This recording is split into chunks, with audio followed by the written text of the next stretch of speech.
Okay, so we are The Horse and the Mule by John Huddleston, Welsh. So in the first few lines of the poem, it clearly sets up a story about arrogance and how that leads to the fall of someone. So basically like the ideas of hubris. And it also introduces the mule, who is like, I guess like the counter opposite, who lacks this like type of ego and rather is more disconfident with itself, but is more like keen and sharper, like intelligent wise. Mm-hmm.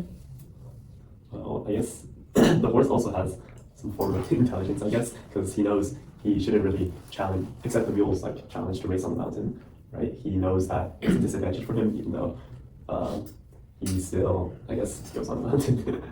And I think on line 4, it says straight defied her to a race. I think he's just really quick to flaunt his physical abilities and his strength and his speed. And I think that the fact that that basically happens at the beginning of the poem, right at the start, we see that is just shows just how quick the horse is to kind of, or like how confident he is in his own abilities, where he basically doesn't hesitate to ever think that maybe he could be losing this race. He just automatically assumes right away that he can win.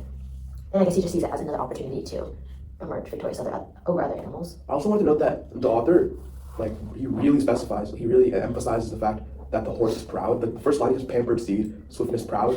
And I think what that does is it sets up the story later, saying that the main reason the horse loses is because out of his extreme pride in himself, he decides to challenge everyone he sees to sort of prove himself, And so I think the author does a good job of setting up the story at the beginning with the horse's characteristics. Mm-hmm. So one thing to note is the mule. Mules is a combination of the horse and donkey, right? Yeah. So right. So historically, how they are made is you made it a horse and a donkey, and boom, out comes a mule. Now the cool thing about mules is they share the characteristics of horses and both donkeys. They have like the best of both worlds, and to me that kind of shows like versatility, having an array of options rather than just sticking with one. Mm-hmm. And I think it's almost like he has the strength of the horse, but at the same time, his like morals and ethics and like internal confidence, or maybe like lack of confidence in himself, might come from that like donkey part of him, where it's always kind of just been an animal that's not known for being like the fastest or the strongest. So I think that's kind of where his mindset comes from. But of course, we will see in the end that he kind of does almost have like the speed, but also like strategic capabilities of kind of adapting to different terrain. And I think that kind of stems from that part of his. I agree. I think the donkey side, because the mule is half horse and donkey. I think the donkey half of the mule represents his humbleness and how he doesn't feel the need to flaunt his strength and prove himself constantly. I also think that kind of relates to historically, because the mules were like used because they needed less food and water than horses, right? And so that kind of shows how they don't really need a lot of things to survive. Mm-hmm. And then I think that kind of relates to how he doesn't need to like prove himself against the horse, where the horse he needs more food and water. So it kind of shows how he kind of wants to prove himself. And yeah. Mm-hmm. Okay. Yeah.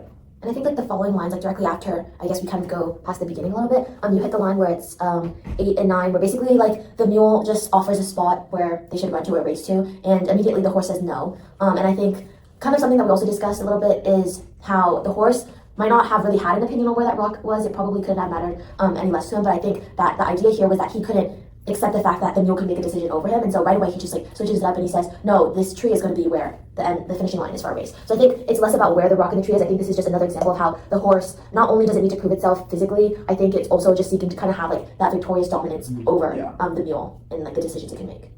Yeah, this like arrogance, he kind of shots up the foot with it, because by making the tree the ending point, he kind of forces himself to have to go through the terrain that the mule clearly has an advantage in. Mm-hmm. And it's almost kind of ironic because the terrain that makes him lose is kind of like that rocky terrain, right? Yeah. But the mark that the mule initially offered as a finishing line was a rock. So maybe it was that like they were maybe have gone a different path if they had just followed what the mule had said, or I don't know, maybe something different could have played out. I just think kind of ironic that the mule suggested to stop at a rock, and where the horse suggested it meant that they had to kind of face it. Yeah, I see. Mm-hmm. Yeah. Later on in the story, as they're racing, on line 14 it says he scorns, but as they bend. So the horse is like mocking the mule's pace pretty much during the race as well. Like, I think the fact that he's not just letting the results of the race speak for itself, he has to rub it in, and he has to like forcefully assert that, yes, I'm beating you, yes, you're slow, I'm the dominant one in the situation. I think that further emphasizes the horse's like you all said, arrogance and need to prove himself. It's like that one saying from Aesop's fables, don't count your chickens before they hatch. The horse was like taking so much pride in like beating the mule even before he beats the mule. So I think what that does is it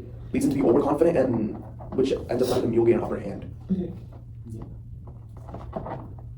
And I guess the main reason why the horse ends up losing the race is because he can't maintain his balance. It says line 17 for footing here, he can't maintain. I think that just shows, like, in a way, he is a little bit more distracted than the mule. I mean, the mule kind of lacks the confidence. He had said no to the race initially. So if anything, the mule would be, of course, more nervous than the horse. But I think in reality, what distracts the horse more is the fact that his overconfidence in a way distracts him. Because sure, it might like be giving him that comfort or certainty that he's going to win. And so he might not have the same sense of like nervousness or worry that the mule does. But I think his overconfidence and arrogance actually in a way distracts him because he can't face or confront reality the way that the mule is. Yeah, it's like motivation versus discipline. The horse is really motivated to win, right? But it doesn't really have the discipline.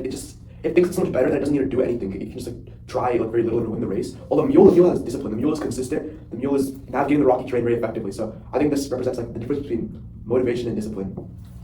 Yeah, I think it also shows like knowing your like limits pretty well, because the horse doesn't acknowledge that he can't really go on the rocks, right? He agrees to the tree even though he will have to go through the mountains, which is obviously not good for him. While the mule, he knows like that he's better on the rocks and mountains, and then he has a disadvantage when it's just a plain field. So he knows that and then uses it to his advantage by like implying that they should go through the mountains. Well, one thing I'm noticing as I'm reading this poem is that the mule doesn't really say anything. The mule is just kind of there, right? And the horse is the one who's dominant in the situation. The mule isn't really saying anything. So I think the reason for the mule's victory I don't think it's more centered around the mule's ability to navigate the rocky terrain, but it's more around the horse's weakness, the horse failing to realize its own weakness.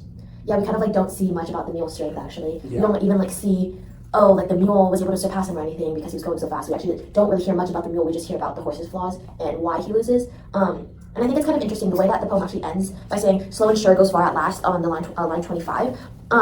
We know that the mule is kind of going a lot slower than the horse, but at the same time, we know that the horse has more confidence in himself than the mule. So I think it's interesting that the author chose slow and sure because in a way, it's kind of like a hybrid of both of them, right? You have to be able to have that confidence in yourself to win, but at the same time, you have to have enough modesty or like humility to be able to recognize that you don't need to go as fast as you possibly can. You have to recognize that slowing down might also be more beneficial for you. Yeah. I think it still leans towards the mule's hard work rather than just fully focusing on the horse's weakness. Because line 18, it says the steady mule, the toil abides, which kind of implies that like the hard work and hardship of the mule is finally like paying off for him, and it's like now finally benefiting him, kind of like that. Mm-hmm.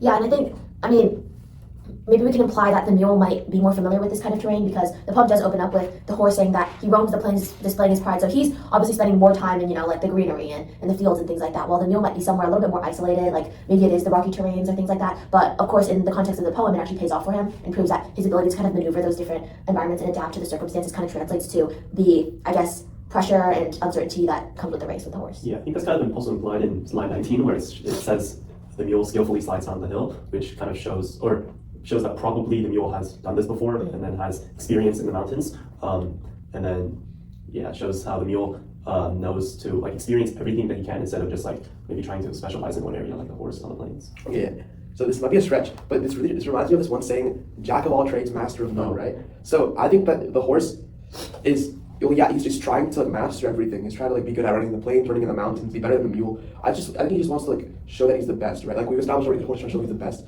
So he tries to become a master of all trades, but he can't. He's trying to beat the mule, but he ends up tripping over himself. He ends up failing on the race in the mountains. So I think that shows how this could also be like applied to real life where people try to do too many things at once. Like they try too much to prove themselves, which only ends up leading up to their downfall. Well, I mean, isn't that what the mule is basically? Because we established that the mule is kind of like it has the goodness of both the horse and the donkey, which kind of makes the mule more like. Well, yeah, but it's not really like. That's like more of a personality trait rather than like ability to do something.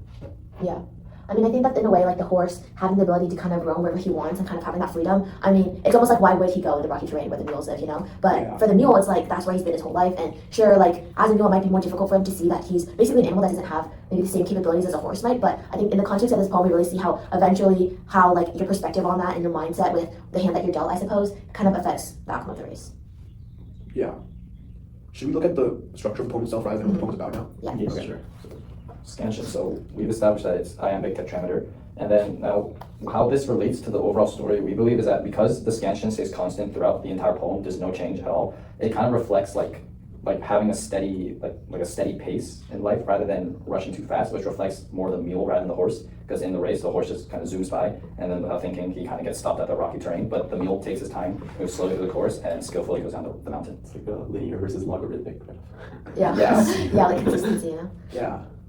I also think that the consistency and the steadiness and the rhythm of the poem, although yeah, it does match the mule's consistent consistency in how it wins because of that. But I think like as a whole, for the entire poem, I think it frames it as sort of a nursery rhyme kind of, as like a story, as like a rhyme, right? So and what are nursery rhymes usually used for? They're used to target at a younger audience to teach them a lesson. And it's been established that this poem is a lesson. It's a lesson that someone that he wins the race. So I think that the iambic tetrameter and the consistent rhyming pattern really emphasizes the fact that there's a lesson to be learned here. This can be applied to our daily lives. What do you guys think?